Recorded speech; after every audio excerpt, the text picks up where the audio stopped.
Species. Unite. We're the first species that has enough mixture of intelligence and capabilities to actually screw it all up. That is our distinction. There's a lot of species on the planet who are now looking to us to say, well, okay, you're the first to be there. Do you screw it up for everybody, or do you figure out how to transcend this?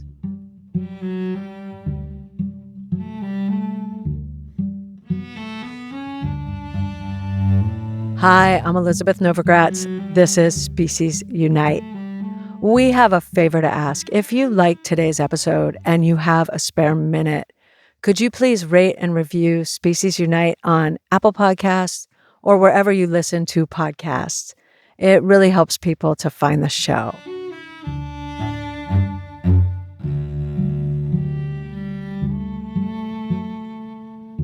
This conversation is with David Meyer. David has worked in animal advocacy since the 90s. He founded and ran adoptapet.com for over 2 decades, and then he sold it to focus on Food Systems Innovations, FSI, where their mission is to replace animals in the food system. He is the CEO and co-founder of FSI and the CEO of Humane America Animal Foundation, and he is a 9-time world champion of Brazilian jiu-jitsu.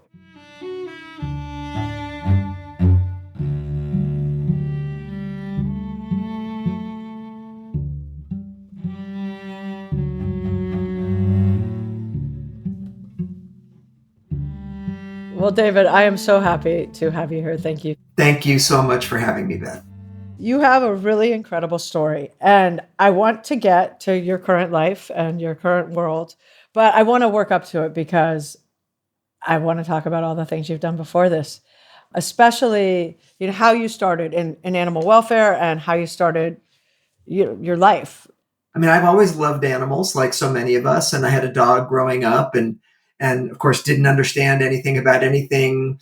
This was before spay and neuter was even really known, and so she had 2 litters of puppies, and we gave the puppies away. That was life in the 60s. I always loved animals and was kind of bothered by the fact that I ate them, but I just figured that we have to. But it wasn't until I got into college that I really got a message about what was going on with animals for real. And that's when I started to become interested in seeing what I could do to help. What was the message?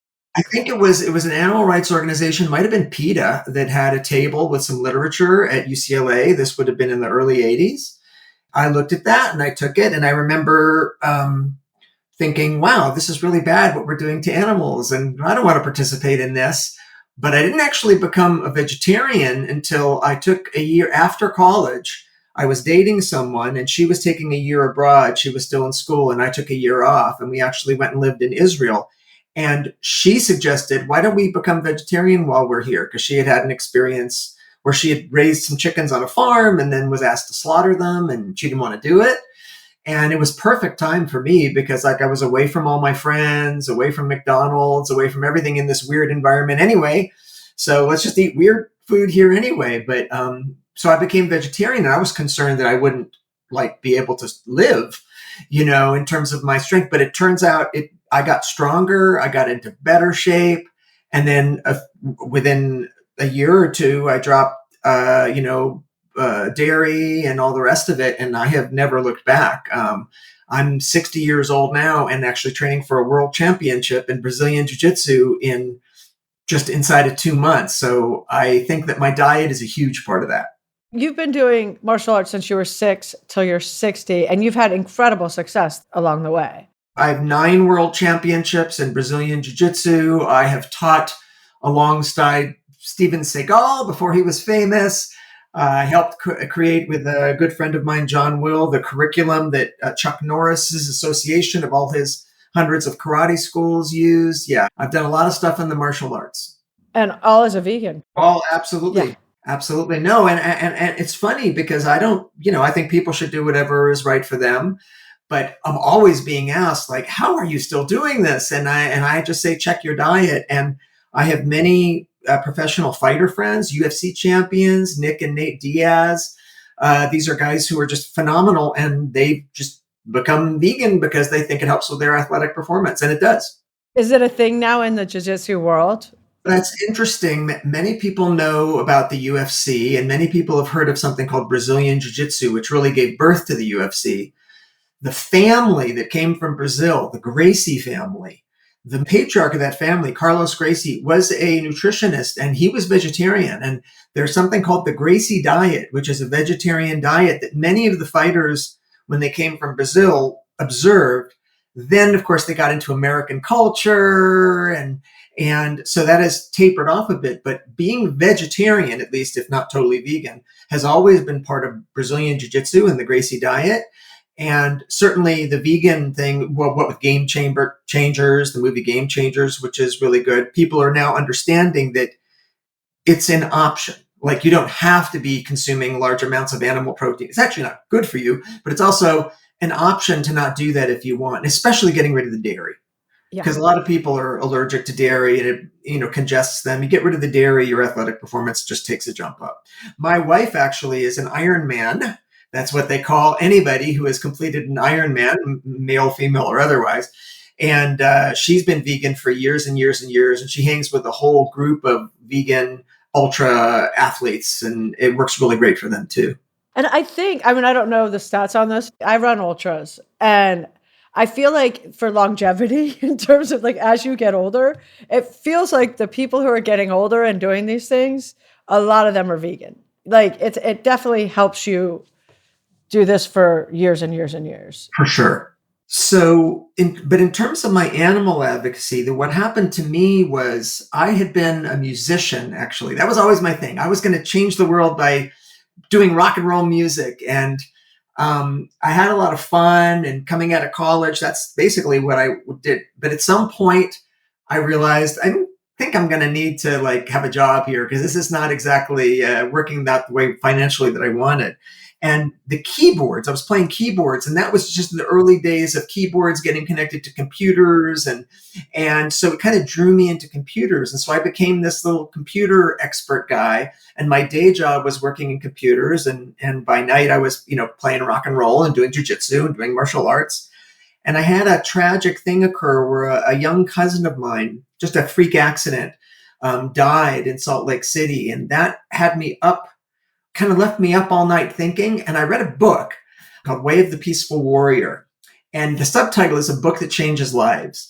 And it did. And I highly recommend that. It's written by a guy named Dan Millman, who's now a friend of mine, has gone up to write many, many books. But The Way of the Peaceful Warrior, I read it that night. And it just got me thinking about life and the world. And I decided I needed to stop working for computers and devote my life to a cause. And I thought it through, and I thought, I think animals is the thing for me, because I think they can't speak for themselves.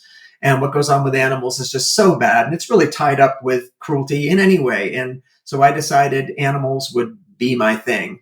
And then it was just a question of figuring out how to do it professionally. And what year was this? How long ago was this?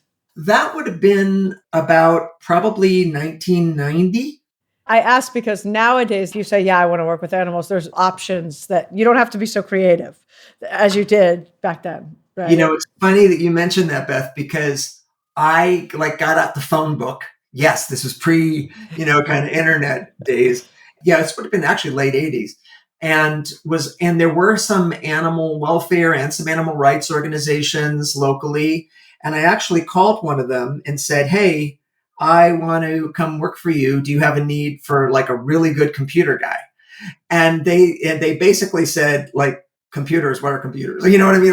They didn't have a need for me. But the woman I spoke to actually said something that made sense to me. She said, well, listen, you want to come work for us. What do you want to do? What are you good at? And I thought, oh, well, I think I'm a good communicator. I want to work for you and communicate, and she said, well, what's stopping you from just communicating now? Keep your current job and just communicate. And so I thought about it and I thought, yeah, I guess she's right. And so I created this curriculum called Honest Choices.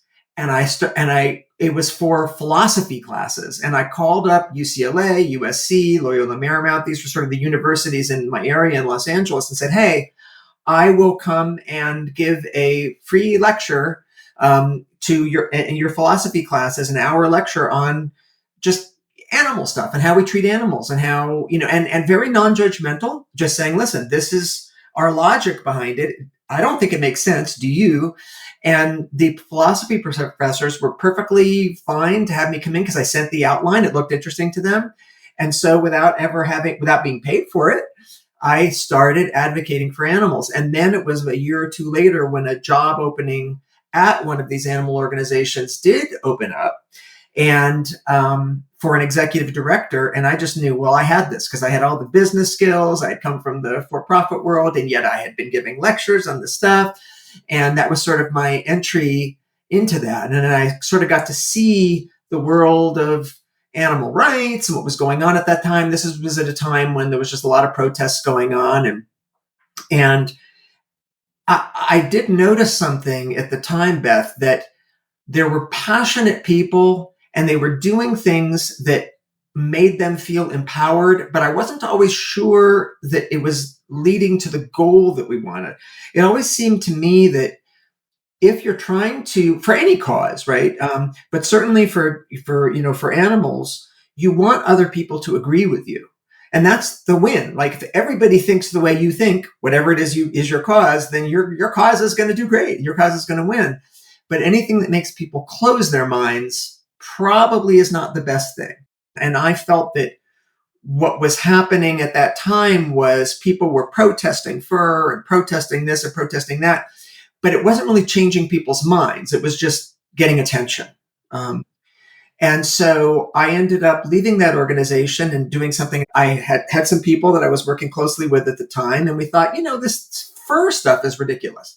Like, why are people buying fur? It's not like they need fur to stay warm. And we live in California, and it's just a status symbol. But surely these people who wear fur, who were largely at the time were women, they must like animals. Like, it just didn't make sense to us. And so we met somebody in Beverly Hills who had purchased a fur coat and had been told that there was no cruelty involved, that it was just like in an animal shelter, like euthanized. And that's just not true. I mean, fur is, the way they raise the animals that are in cages, or if they go trap them in the wild, they trapping them in these leg hole traps. I mean, fur is just brutal, brutal, brutal. And we actually ran an initiative in the city of Beverly Hills. We got enough signatures to put it on the ballot for a vote that, had it passed, which it didn't, would have required that fur garments have a tag that's removable that just says, consumer notice, this product is made with animals who were killed, and lists all the methods that the industry uses.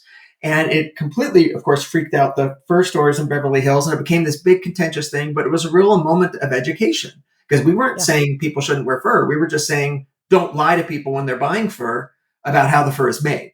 Let the consumers decide. I'm a very big believer in choice. Let people decide and they'll make the right decision. How cool, because you changed the conversation. Not a conversation about banning fur. Right. Yeah, that's what everybody thought. In fact, PETA came out against it because they said you should ban fur. This is just giving people like a right to know information. We said it was like, dolphin safe tuna, like just let people know. And if there ever would be a fur that animals weren't killed that way, you wouldn't have to put the tag, but all furs had to have it because that's the way all fur-bearing animals were killed. And they really were lying to consumers. We actually went in with undercover cameras and documented every single fur store in Beverly Hills, telling a very fake story about how the treatment of animals was. So I felt very justified in helping work on that one. I mean, it's so smart. Most people who do go vegan or vegetarian don't go vegan or vegetarian because someone yelled at them or told them they were wrong. They go because they learn. Information gets revealed to them and something's open in them when it happens, and there's a moment. But that's most people, at least that I know. My thoughts on this, Beth, is that I remember I grew up, I didn't grow up vegan, but I was a nice person. I think I was a good person. I did a lot of good things, and I loved animals. Yeah. I had dogs, and I didn't want to do harm to animals, and I didn't support factory farming or anything. I just didn't know. And so it helps me to remember that the me before I, came to this information was still a good person. I don't even like the term vegan, because it's like you're either vegan or you're not vegan. There's nothing else that's kind of like that. You can call yourself an environmentalist, but it's not like, well, hang on a second. Do you drive a car? Then you can't be called an environmentalist. You're only environmentalist if you like live at home and grow your own food and, live Don't off the grid fly. or something like that. No, you can call yourself an environmentalist if you care about environment. Like, it doesn't make sense for me to say, okay, if you eat one egg every 3 weeks, you are not a vegan. You're in the same class as people who eat, bacon, eggs, and steak 3 times a day. It's like, no, you're like way closer to being like, so I don't like when people use words, because I know people who've like tried to be vegan, can't be vegan. I just tell them, don't worry about vegan. Just be healthy, consume less animal products, see how it feels, and like whatever. I know a lot of people who are not quite vegan, but they try. And so the majority of their life is fairly vegan. But it's very, very hard for them. For them, it's a sacrifice. Like, it's hard to make the vegan choice. A lot harder than for somebody, like for other people, it's just you flip a switch and you never go back. But that's not how it is for most of humanity. It takes a lot more effort. It's a big deal because look, changing diet is hard. I look, people have heart attacks and their doctors tell them like, you're going to die if you don't change your diet. And some of them still don't change their diet. I mean, Right. diet it's chemicals, it's chemistry, it's brain chemistry. You know this, it's culture, it's social, it's your friends, it's your identity. There are so many things that go around, diet, that it's hard to modify your diet in any way, let alone, not eating animal products or not eating sugar or whatever. I think there has to be some driver. And for, a lot of people, the driver is the realization of the intense animal cruelty. I mean, just incredibly intense animal cruelty that's involved in just your local Chick-fil-A sandwich. People don't even think about that. And increasingly for some people, it's health. And of course, the big one is now concern for climate, as people come to realize just what a climate disaster, but the footprint, the huge footprint of animal agriculture on climate change is something now that's concerning a lot of people. And it's only going to get worse. In areas like China and India, as people come out of poverty, which is a beautiful thing, they want what is the luxury, which is meat. And now meat consumption is radically going up around the world. Something has to be done about that. And that speaks to some of the current work that I'm doing with alternative proteins.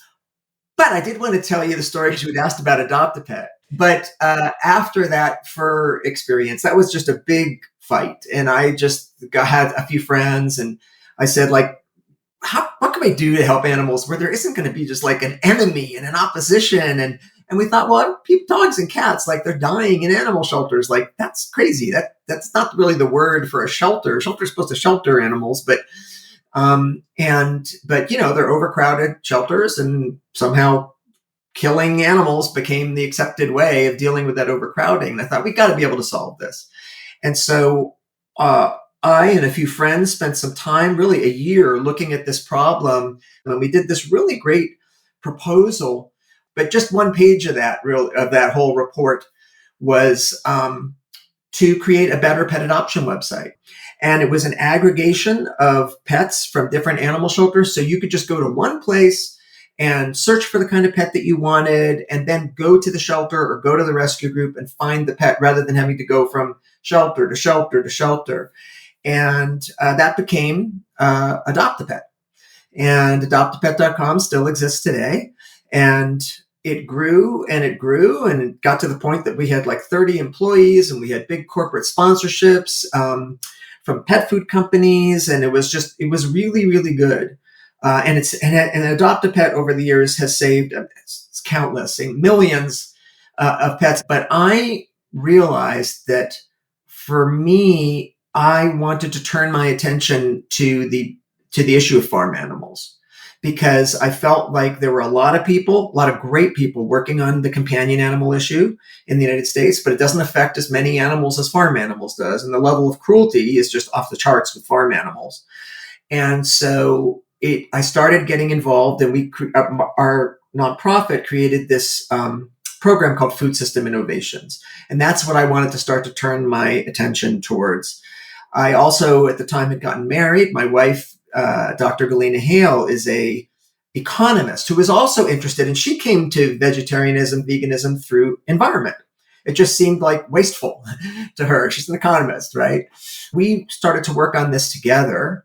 And what actually ended up happening is our nonprofit sold adoptapet.com to Mars Inc., which is a family-owned for-profit company, M&Ms, but they also own Pedigree and VCA Animal Hospitals and IAMS Food. So they're heavy in the pet space. And we knew this would be a good home for them because they're incentivized to sell products to people that own pets. And the money from the sale came into our core nonprofit, which is now launched as Food System Innovations. And now we're on the road running, and that's what I'm working on today. The mission, the goal is to replace animals from the food system. But how do you guys do this? What all are you doing? So we're doing a lot of different things. We have sort of two parts to our strategic plan. One part is affect the economics of the food system. So how do we understand why is meat so inexpensive, especially in the United States? Why is government subsidizing it and people aren't really paying the real costs of the animal products? And what are the substitutes that people might accept? Maybe, plant-based burgers, plant-based milks, plant-based whatever. And how do we get the costs of those down? And how do we make those products better so that they really taste and function exactly like the animal products and have the same nutritional quality and get the prices down so they actually cost less? So any aspect of things like that. So for example, we fund research into creating better, types of, we use the term alternative proteins or new proteins, non-animal proteins. What about cultivated meat? So right now, it's huge. I'm not downplaying it. It is enormous. Cultivated meat is now being sold in 2 restaurants in the United States, one in San Francisco, one in DC. It just happened. But in terms of the bigger picture with cultivated meat and scaling and it actually becoming something that people can go and buy in a grocery store for not that crazy much money. From your perspective, how far away are we from that? Obviously, what's being sold now with these first 2 restaurants is being, people are not paying the price of that. The companies are subsidizing that so people can understand, the value of that. I couldn't guess, 10 years, maybe less. We are working on a lot of things, including one of them, a project that I won't go into in too much depth, but working exactly on this subject of how can you get costs to drop before the demand is there? Because frequently costs drop. Once you get a lot of demand, then you scale up and there's economies of scale and prices can drop. But you have this chicken or egg, plant-based, problem where, but you're not going to get demand to go up when something is really expensive, right? So it's always this inching up, inching down, inching up. It's expensive, but some people buy it, then the cost goes down, then more people buy it, then the cost goes down more. But there are ways using philanthropic or government interventions to look at the entire supply chain of something and understand why does it cost what it does now and what would have to happen to get that cost to a particular place. And then if some big third-party entity gives guarantees to every aspect of that chain saying, here's what you need to lower the cost, we will cover that. Here's what you need, we will cover that. And a lot of times it's just a knowledge that there will be demand. So if some external entity says, okay, we guarantee you that there will be this demand for this, and if there isn't, we'll pay you that, then they do it, then they lower the cost and they do what they need to invest to lower the cost. And if you do that across the supply chain, then suddenly the cost is lowered. And then the demand actually is there. And often the third party doesn't even need to do anything. So these are the kind of economic things that we work on for the system. The other thing that Food System Innovations does is foundational work. I try to bring more people in to work on this space, guide nonprofits working on this space, give mentorship, give fellowships. We do a number of things to just try to really improve communication, conferences, things like that. And that's also a big part of what we do. You do a lot. Do a lot. I'll tell you what, we sold Adopt a Pet, and if you give a little money to a nonprofit, and we can be a little dangerous in a good way. You sold Adopt a Pet, and now you're going to change the entire food system. That is our hope, and that is our plan. We sent an email out right after Upside and Good Meat were cleared for sale to our subscribers, and some of the emails I got back were everything from it causes cancer. They were like, you could see all the conspiracy theories starting. So the incumbent industry is going to do everything it can to muddy the waters, for sure. Right. And so It doesn't cause cancer. That's why the FDA approved it. There's no reason to think it causes cancer. Do you know what does cause cancer? Regular meat. Yes. And it's on the carcinogen list. It's really concerning to me, though, with regards to the cultivated meat, because people really don't understand. You hear this term lab grown meat or something like, I got news for you.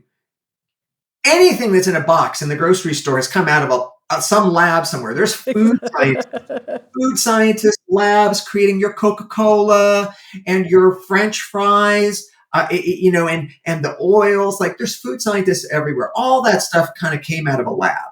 Talk about like the ingredient list of regular meat to understand, okay, let's think about this. We've turned animals into meat making machines. Meat is muscle and fat and veins. That's what meat is. And we feed animals vegetables and grains, and their body is a factory, and their body then turns that into muscle. They're also, of course, consuming pesticides. They're also being given growth hormones. They're also being given these antibiotics. Then we kill the animal, okay, so that there's blood and there's contamination from feces. And this is the process in which animals are made. It's just true. And that is the intense processing that creates meat. What's happening with cultivated meat is we say, time out. Can we take a cell from an animal and can we use that to grow in a food production facility the food that we actually want? No feces, no salmonella, no antibiotics, no growth hormones, no eyeballs being grown, no tails, no babies, no cruelty, none of it. Let's just create what we want. Ancient people used animals for what they needed. Modern, smart people with a planet that's going to have 10 billion people, we are smart enough to create the things that we want, but using things that are sustainable and don't cause all of these problems. It's a no-brainer. I like it. So we support that, and we do work, and we work with companies. We also work to get legislators in the United States in particular to understand the value and the national security importance of this. There was actually a nonprofit, nonpartisan and nonprofit think tank called CSIS, Center for Strategic and International Studies, that just came out with a report about the national security and the economic security implications of alt proteins, very strongly saying we need to get into this because we're not going to be able to feed the world's population. There's other countries that can that can own the technology here if we're not careful, like China. We need government investment, just in the way the government invested in solar, which is now becoming so inexpensive. But government has to help make it happen, and that's the same thing with food. So what has been government's resistance? I mean, they give so much money to animal agriculture. What's been the resistance with the plant-based space, alternative space? There's some resistance, obviously, from legislators who come from places where the animal ag interests are very, very strong, right? So they will support that, and they see this as a threat. But it's not so much resistance; it's just a lack of understanding. See, what happens with government is, sad to say it, money is what makes the world go around, right? So people who know and who donate to campaigns and who know that's how you get in front of legislators. You pay lobbyists. So when you have a business that's making money, like, for example, the meat industry or the dairy industry, they have money to spend because they're a business and they're going to lobby those people. If you're just trying to advocate for animals, that's not an advocate for animals industry in that sense. I mean, there's nonprofit donations, so you don't have that kind of money to be able to pay for that kind of access. What's starting to happen now, though, is now a business is coming in, the plant-based business. This is real. This is real business. This means jobs. They're employing people. They're paying taxes. And what's happening is now legislators are starting to understand, and then there's money. So there's trade associations. So now we're getting access to talk to both Republicans and Democrats who, for various reasons, really understand that this is a very cool opportunity to create jobs. It's definitely a way to hedge, some of the power that China is going to have as they become, just a global power. We want to own this space. This is American technology, and we want to see America lead on it. And that's the story that all legislators can agree with. I hope so. God, that's great. What about plant-based meat right now, though? Because it's gotten such a bad rap the past couple of years. Because the meat industry has paid very smart people, the same people who muddied the waters about tobacco, incidentally, and the dangers around cigarette smoking. They're playing from that same playbook. So they're just confusing things. So what they come out with is, there's too much sodium or long ingredient list or ultra processed. They're not comparing it to the thing it's trying to replace, right? Yeah. So if you want to eat a super ultra healthy diet, you should just be eating a vegan whole food diet. That's easy, right? But if you want a good taste of the chicken nugget and you want to get the same levels of protein without any of the cholesterol, and without any of the growth hormones, and without any of that stuff, and much better for the environment, then eat a plant-based chicken nugget. It's fine. So it's healthier than a chicken nugget. Totally. I mean, the goal to get animals out of the food system is a really big goal in terms of feeding what's going to be 10 billion people soon. Right. It's a lot of animals. I mean, it's a whole new food system. So when you look at that big picture, because you say it, right, we're going to get animals out of the food system. I would love to have animals out of the food system. But what does that really look like in the big picture of how that happens? Well, I can give you my opinion about it. And I think, at some point you should talk to Galena, my wife. I'm going to next week. She looks at the big picture stuff. But I think, like anything, it's a transition, right? So I don't think we will ever, or certainly anytime soon, not be having people around the world who may have chickens at their house or goats or, milk their cow or something like that. But in terms of the industrial animal agriculture, the mass production of animals, I think the way that happens realistically is you get a industry that is giving people the same tastes and textures, but in a more sustainable way. And that's exactly what the alt proteins are trying to do, whether it's plant-based foods or any of the things we talked about, cultivated. You get more and more people to switch over to those. They discover that these products are better for them and certainly better for the world. Those companies get stronger. The companies that are selling only meat products get weaker because they're making less and less money. Now, some of them may invest and become the other, which is great. I always say, I don't want people who raise animals to go out of business. I want them to be the richest people in the world. I just want them to do it without raising things that harm animals and harm the world and harm people's health. So they have every opportunity to shift over and move into that and be part of the proactive wave that's coming. So I think that's what happens. And then the animal industry drops in size and the plant-based industry grows and more people learn about just healthy, whole food, plant-based eating, and governments support that because they have to, because of what's going on with climate change. They're just going to have to deal with it. And then they stop subsidizing the cost of animal products so people can buy animal products as a premium product, which makes it possible for smaller farmers to survive. Most smaller farmers, animal farmers, are high welfare animal farmers. They're the ones getting pushed out of business. But as it grows, this is the shift that's going to happen, and people are going to, I hope, people are going to choose things that are better for them, and going to choose things that are better for the planet. And once that shift starts to happen, I think we'll end up in not too many years with a system where you can still get animal meat, from an animal, if that's really what you want, but you're going to be paying more for it because you're going to be actually paying the actual cost of it. And those animals will be higher welfare. But you won't really need that because if you want a great burger, you're going to have cultivated burgers available to you. You're going to have plant-based burgers available to you. You'll have just so much more consumer choice. That's what people have not had right now, because most people in the center city, you walk in someplace to eat, there's just not even a choice that isn't meat. It's amazing. I mean, this is really the beginning of a new food system. I hope so, but it's not perfect. It's a long way to go to get real food justice and have people really be able to have nutritious food everywhere. But there's just, I don't see any other way to get there than the path that we're on now. I want to share a thought.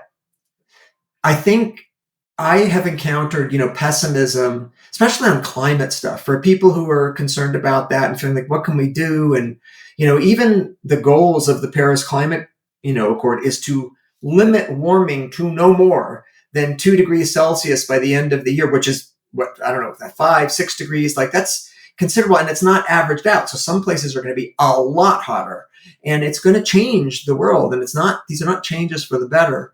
But the way I look at it is, if you get philosophical about it for a second, unless you believe that God, created us, and that's fine, then hopefully God's looking after us and we're going to do our best as stewards. But, we evolved from whatever, and we got to the point that through evolution, that life evolved to the point that we are the first species, us great apes, humans that we are. We're the first species that has enough mixture of intelligence and capabilities to actually screw it all up.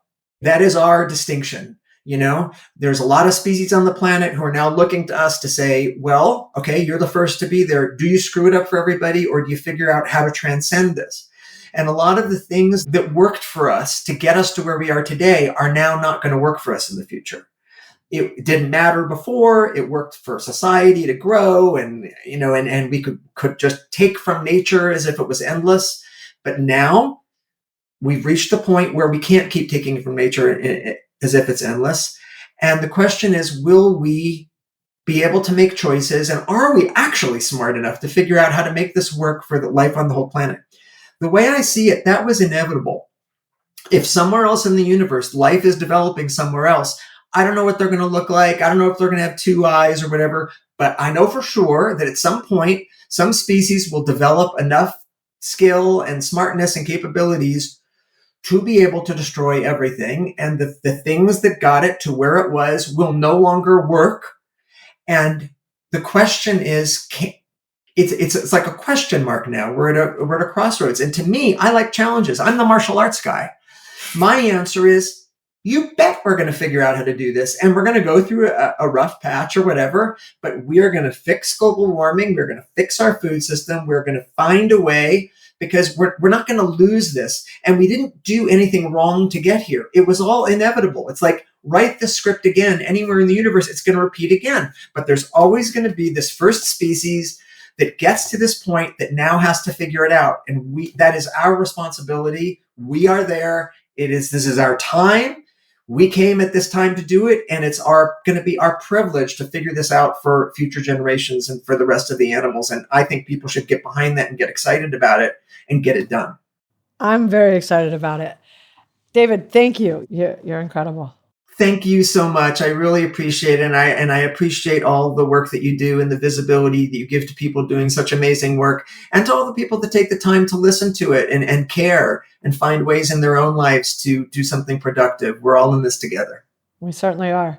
Last question. When is the World Champions for Brazilian Jiu-Jitsu? It's occurring at the end of August in Las Vegas. Very cool. Well, good luck.